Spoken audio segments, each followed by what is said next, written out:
All right, Michael, is it DOA, the SAVE Act? Yeah, Trump sort of has this lost hope here, and I think this is a problem, is that there are so many Republican senators who are in his ear, a.k.a. Mike Lee, saying this is possible, but it's not. We've seen already 2 votes on this. There was the first vote, and it failed, and I reported today that it was the day that Republicans had began debate on that immigration enforcement bill, which had been delayed because of chaos among Republicans, and Donald Trump called John Thune and demanded that the Save America Act be added to the immigration enforcement bill. Thune said the math isn't there. We don't have the numbers. But as a consolation, he said, we'll try. There was an amendment on the floor, and it failed. Yet the president is still pressing for this bill to be passed. He's still pressing for the filibuster to be abolished. That is something that is an institutional norm of the Senate, that there are just not enough Republicans willing to go there. So the president may think that pressure could work on this one. Mike Lee may think that pressure could work on this one.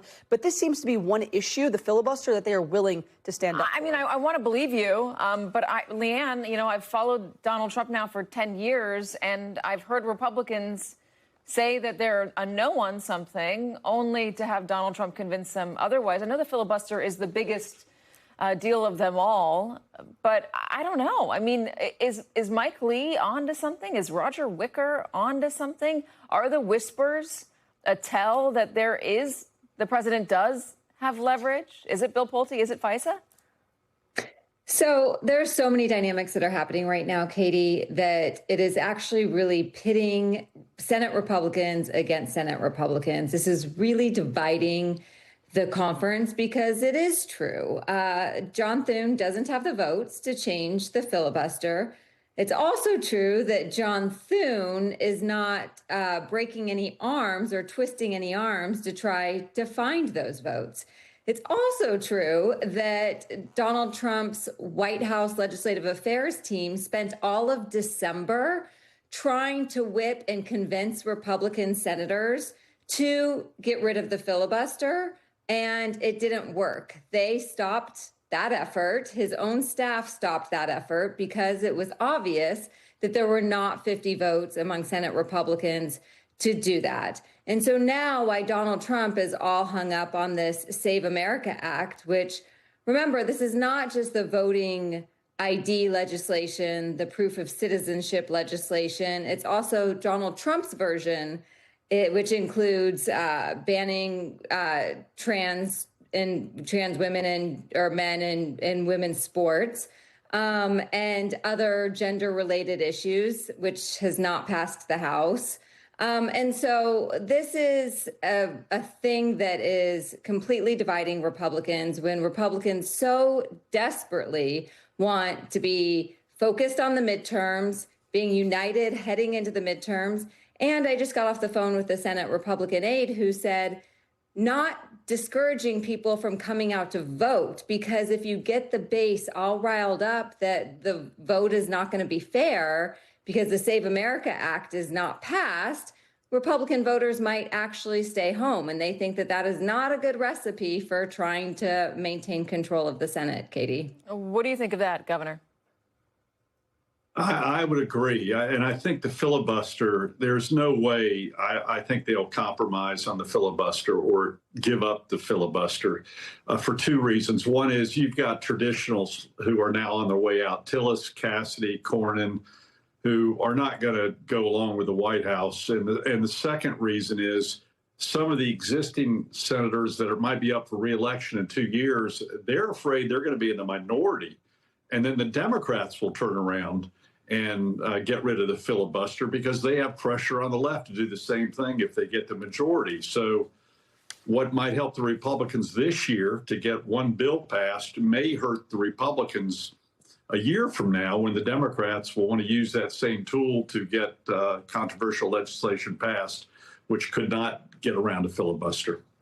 Let me play a little bit of a conversation that you had, Leanne, with Jamie Raskin about what will happen if Democrats retake at least the House. Oh, my God, it's a full screen. I thought it was sound. My bad. We're going to put it up on the screen. You asked, is impeachment on the table? He says, again, everything's on the table. Nothing is off the table. You know, we've had a number of different mechanisms for checking the corruption and lawlessness that have overtaken our country. Nobody on our side is afraid of impeachment. It's not a taboo, but we also know it's not a panacea. It is a fetish for nobody. It is one more tool in the toolkit, and we will use it if we need to use it. Is that motivating for Republicans? So Leanne, I'm going to go to Pat McCrory on this, Governor. Is that motivating for Republicans hearing Jamie Raskin talk about what will happen if Democrats take power? I think Raskin's making a very bad move for the Democratic Party. As a Republican, I would say that draws Republican voters out and brings the base out, which they're very concerned about not coming out in midterms, just like when Obama's midterm came up.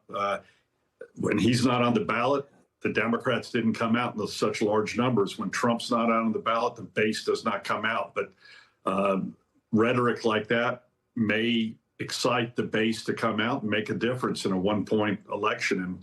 And that's what it's going to be in many of these states on House and Senate seats. Basil?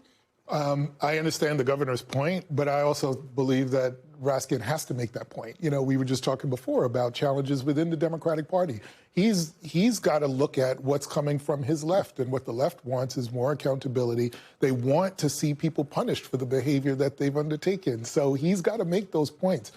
But I would also argue that there's also a lot of Democratic overperformance across the country in these elections.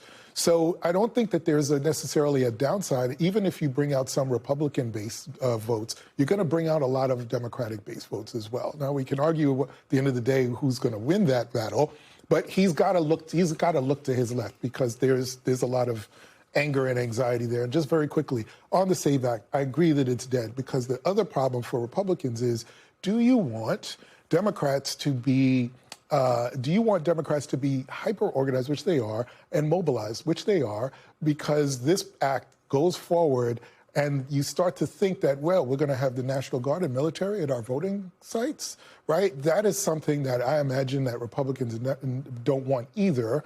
And so, yeah, I have to think that that's dead on arrival. And I also have to wonder, what levels of autonomy do Republicans believe that they have in this environment with Donald Trump? Because what's the point of aligning with him? Because he's going to turn on you anyway. Michael, talk about that. Yeah, I think that's sort of the issue that, for example, John Cornyn, he's a perfect person to talk about in this situation. John Cornyn was an institutionalist in the Senate. He was not against doing away with the filibuster. But when he was running in that primary against Ken Paxton, he was really vying for the president's endorsement, which ended up being the deal maker for Ken Paxton. And in that vein, in that process, he said, well, actually, I'm okay with nuking the filibuster to pass the Save America Act. And then he lost, and now he's a Trump critic. So it's a risk in this Trump era that when Republican voters are still so closely aligned with the president, you have all these folks who are so deeply vying for his approval that even if you don't get it, or even if you lose, you're sort of left with egg on your face. And this is something that Tom Tillis sort of had some foresight about, was when he was planning to vote against the big, beautiful bill last summer.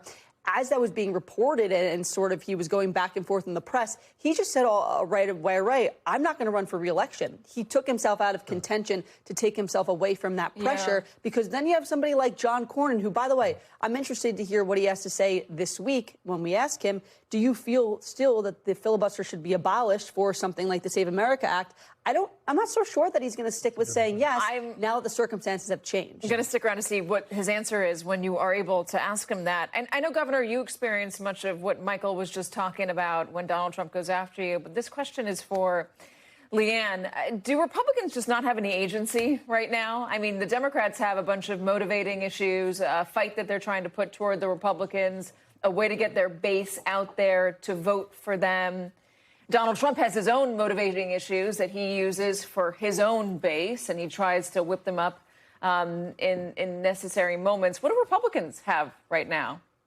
Yeah, not a lot. They have a record of standing very closely with the president, doing exactly what the president wants. But especially Senate Republicans, we're past pretty much all the contentious primaries. Now, senators and Republican candidates are moving more toward a general election. And that's why you are starting to see a little bit of distance between some Republicans and Donald Trump. And it's very, very tricky prognosis.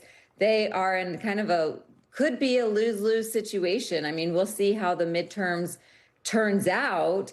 But the Republican base, the primary Republican electorate is, as we all know, far different than a general electorate. And what might have been successful or not enough in a primary electorate for these Republicans isn't necessarily going to work for them in a general. And it's a dynamic and it's a calculation that these Republicans are having to make. But we are in the time in the political cycle where policy and Capitol Hill gets very interesting to see what that calculation, how they move forward on this calculation and how far they're willing to separate themselves from the president. We'll see as the weeks progress, Katie. And Governor, just real fast, does that dynamic, does that calculation change if Democrats win the House and the Senate? Do Republicans have anywhere to go? Does the voting bloc change their loyalty? The voting bloc for both parties is going to be the independents, including right here in North Carolina. The independents now out-register both the Democratic and Republican Party individually. And it's the independents that are going to determine these very, very close elections. And for example, if the California congressional delegation goes so far to the left and says these things, it may bring out the independent vote to vote for the Republican. If the Republicans continue to stay off message and talk about things like the mall and the ballroom and things like that, the Democrats are going to get the independent vote. So I think both parties need to start thinking about the independent voter who wants us to get back to common sense at this point in time.